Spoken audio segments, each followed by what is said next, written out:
क्या है। एक तो मैंने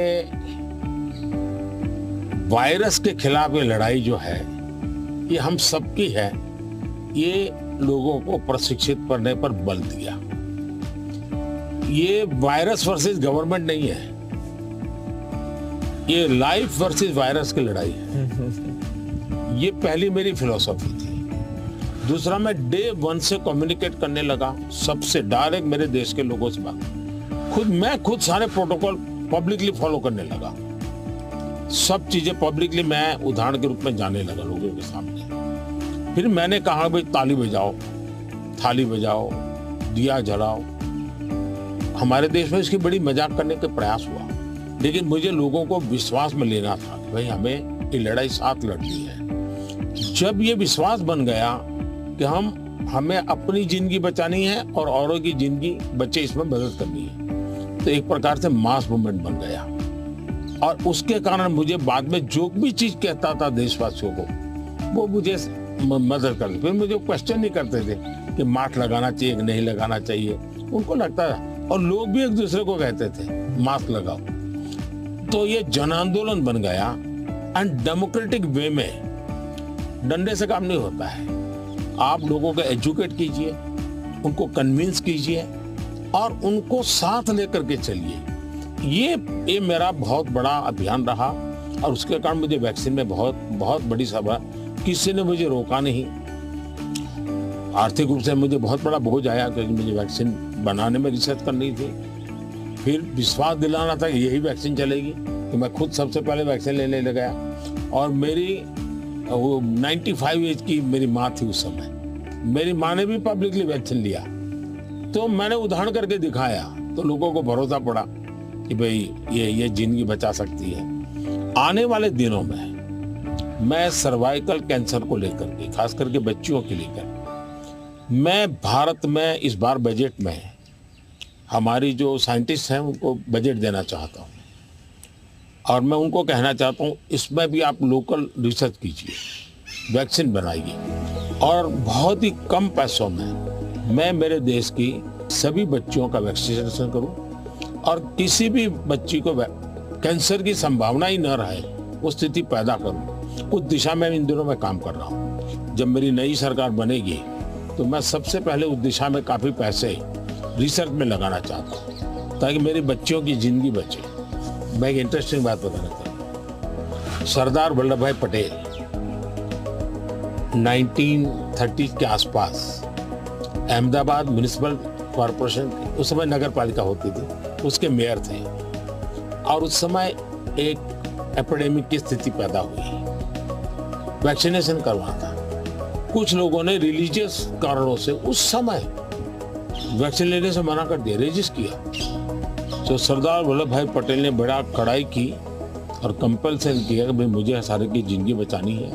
यानी ये रेजिस्टेंस दुनिया के हर देश में सदियों से चला आया रहा, लेकिन अगर उसको ओपन अप करके हम करें तो शायद ठीक हो जाता है। तो मैंने सुना है कि आप गुजरात में स्टैच्यू ऑफ यूनिटी पर जा रहे हैं, आपने शायद उसके विषय में कुछ पढ़ा होगा, आपने जाने का कार्यक्रम बनाया है तो। No, I'm very much looking forward to that. You know, I understand it's quite grand, much bigger than the Statue of Liberty. So that'll be fun to see. And also to meet some of the women's groups there and hear how they've gotten involved in tourism or how they see all the work that they do. इसकी बड़ी interesting story है, background information मैं आपको देना चाहूंगा। सरदार वल्लभ भाई पटेल की विशेषता ये रही थी, भारत को एक करने में उन्होंने बहुत बड़ी भूमिका निभाई थी, यूनिटी में बहुत बड़ा रोल किया।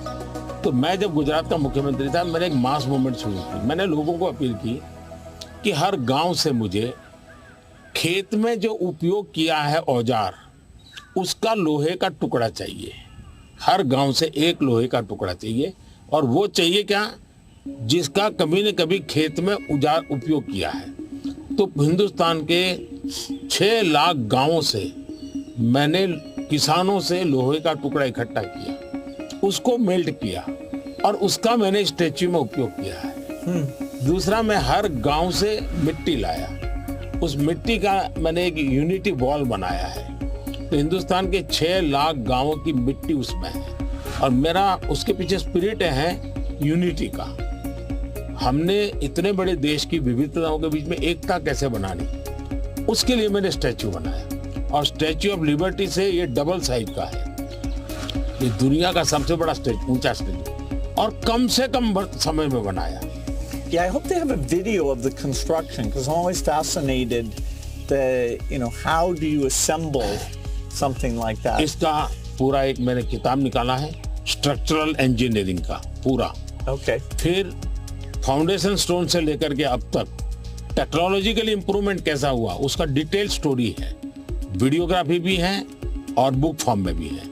वो मैं अपनी टीम को बताऊंगा, वो आपको मिले, क्योंकि ये सच में। और मैंने सभी इंजीनियरिंग स्टूडेंट को वहाँ स्पेशली ले जाता था कि वो ये स्ट्रक्चरल इंजीनियरिंग का स्टडी करेंगे, इतना बड़ा काम कैसे हो रहा है, और वो बहुत ही उनका इंटरेस्टिंग था वो। अभी मैंने गुजरात में हिंदुस्तान का सबसे बड़ा सी केबल ब्रिज का उद्घाटन किया, हिंदुस्तान का सबसे बड़ा। तो मैंने इंजीनियरिंग स्टूडेंट को कहा तो वहाँ जाइए, उसका स्ट्रक्चरल इंजीनियरिंग का स्टडी कीजिए, क्योंकि मैं ये हमेशा इन चीज़ों में चाहता हूँ कि चीज़ें बना करके छोड़नी नहीं है, मैं उसमें इंस्टीट्यूशनलाइज करना चाहता हूँ, नई पीढ़ी को तैयार करना चाहता हूँ। So over our careers, technology's gotten so much better. I'm just curious in terms of your journey of using, PCs or phones or different types of software. Was there something that really drew you in, or what's that been like? एक तो मुझे पागलपन है technology का, खुद expert नहीं हूँ, मेरी क्यूरियोसिटी रहती है, बालक की जैसे रहती वैसे रहती है। मुझे बहुत याद है, बहुत पहले मेरे पास एक गैजेट था, हाथ में रखने वाली छोटी सी डायरी थी, अच्छी थी लेकिन थोड़ा वेट था। मैं बहुत साल पहले यूएसए गया था, तो जब यूएसए गया तो मैं बड़े मॉल में जाता था, लेकिन मैं टेक्नोलॉजी वाली दुकान पे जल्दी जाता था। तो मैंने उनको कहा भाई ये इसका लेटेस्ट वर्जन कोई है क्या, तो वो देखता रह गया ये क्या है। बोले अभी हमारे देश में ये आया नहीं है, तो ये भी तो अभी आया नहीं, तो अगला वर्जन कहाँ से आएगा। तो मैं इतना एडवांस चीज़ों को ढूंढता रहता था, देखता रहता था, लेकिन मैं टेक्नोलॉजी का गुलाम नहीं हुआ, मैं किसी से बंधा नहीं हूँ। मैं पानी के प्रवाह की तरह नई चीज़ों को खोजता रहता हूँ, ढूंढता रहता हूँ, और कहीं पर मुझे सुनता हूँ तो मैं ले आता हूँ। और शायद मुझे जल्दी से करने का भी शौक है, उसको मैं जल्दी से जल्दी कैसे लाऊं, जल्दी कैसे करूं। जैसे एआई दुनिया के चर्चा करने लगी तो मैं एआई के पीछे मैं क्या कर सकता हूं। दूसरा, मेरा ध्यान किसी चीज को देखता हूं, उसका मल्टीपल यूटिलिटी क्या होती है, और मेरी सब फैकल्टी उस पर काम करना शुरू कर देती है। मैं कोई चीज देखता हूँ तुरंत मेरे नहीं ये नहीं, ऐसा करो ऐसा करो ऐसा करो। तो ये शायद मेरा गॉड गिफ्टेड मेरा नेचर है। जो मैं समझता हूँ हमारे जो दर्शक हैं उनको शायद कुछ ऐसी चीजें हैं सुनना बहुत अच्छा लगेगा। आपकी जिंदगी के विषय में जो सुना है कि भाई गैरेज में आपने जिंदगी की शुरुआत की और वहां से यहाँ पहुंचे, उस जन्म में सबसे संतोषजनक पल कौन सा आया होगा? I'm so lucky. I was born at a time when the chip miracle happened. I got a very good education. I have kind of an optimistic view, so dropping out of school to take risk didn't seem that dangerous to me. I have to say, though, the most exciting thing is when you see people using the technology. When you go into a classroom and you see people using it. In a certain sense, I always wanted software for my own curiosity, and that I could take courses online and all that, and to see that other people, not only does it work for them, but it's kind of empowering them. That's been very gratifying. We still have a lot of limitations, but in that event with all the Microsoft India employees, it was kind of a milestone to see, okay, what had been a dream now was a group of brilliant people taking it to the next level. कौन सी किताब होगी जिसने आपको बहुत प्रभावित किया होगा? Well, I think the one, people are going to read one, is Steven Pinker, wrote one called The Better Angels of Our Nature. If you learn about the world, you see all the shortcomings. You know, children are still dying. And it can actually, the more you learn, it can seem very bleak. But the truth is we have made incredible progress. You know, more children are surviving. And so we have to both be upset that it's not good enough, but also understand that incredible progress. And so I thought that book really captures that duality in a brilliant, brilliant way. One question I've always wanted to ask you is, you know, you're one of the hardest working people ever, but I'm just curious, when you do want to relax, do you have a game or something that helps you to take time off? मेरे यहाँ relaxation auto pilot है और वो मेरे जिंदगी को मिली हुई एक स्पिरिचुअल प्रसादी है मेरे गुरुजनों से, जो मुझे बहुत बड़ी ऊर्जा देती है। काम ज्यादा कर सकता हूँ, करता हूँ, वो मेरा कोई फिजिकल एनर्जी के कारण है ऐसा मुझे नहीं लगता है, मेरे कमिटमेंट के कारण है। मेरे मन में हमेशा एक इमोशनल अटैचमेंट है कि जो मिशन मेरे सामने है मैं उसको जीता हूँ, मैं मिशन के लिए जुड़ जाता हूँ, जो इसलिए मुझे और कुछ दिखता नहीं है। तो एक तो ये वो कारण है। दूसरा, मेरा शरीर का ट्रेनिंग ऐसा हो गया, I can say body training. जैसे मेरी बहुत कम नींद है, मैं लेट नाइट तक काम कर सकता हूँ, मैं आज भी बहुत जल्दी उठ जाता हूँ और मैं हमेशा फ्रेश रहता हूँ।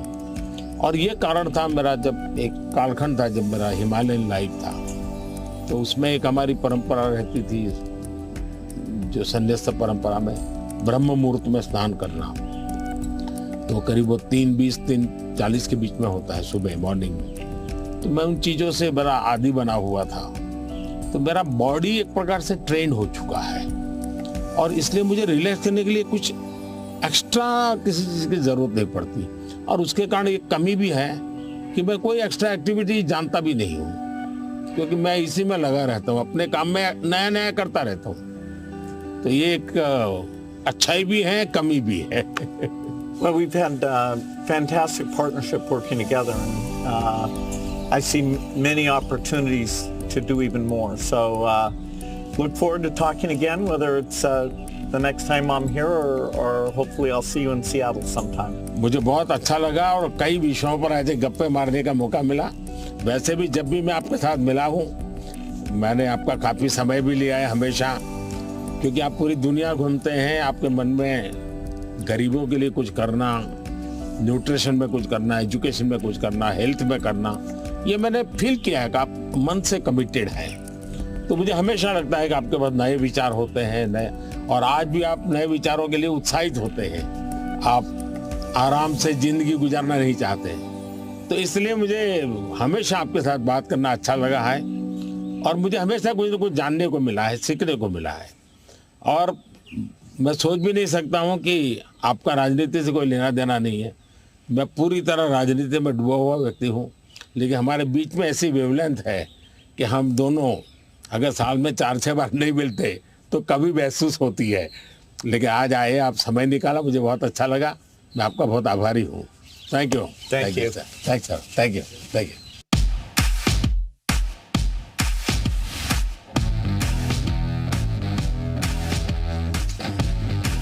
These are some nutrition books. Finally, we're making progress on nutrition. Yes.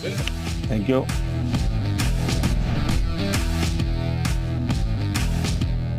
Tamil Nadu में तुटिकोटी, वहाँ पर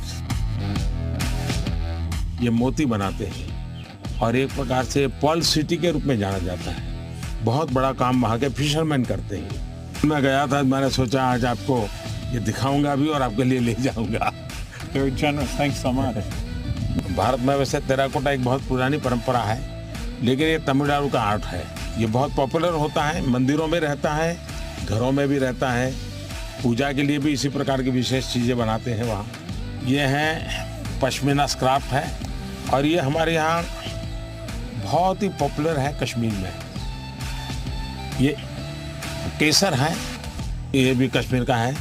सारा किसानों का ये पूरा वैल्यू एडिशन होता है और बहुत ग्लोबली एक्सपोर्ट होता है। ये हमारे यहाँ वोकल फॉर लोकल मेरा एक मूवमेंट चल रहा है और दूसरा मेरा वन डिस्ट्रिक्ट वन प्रोडक्ट को मैं बहुत प्रमोट कर रहा हूँ। मैं कहीं भी विदेश जाता हूँ, मेहमानों को कुछ देना है तो किसी डिस्ट्रिक्ट के लेकर जाए, उस डिस्ट्रिक्ट के लोग प्राउड फील करते हैं। ये दार्जिलिंग चाय है, ये नीलगिरी चाय, और मैंने देखा अपने चाय पे चर्चा की।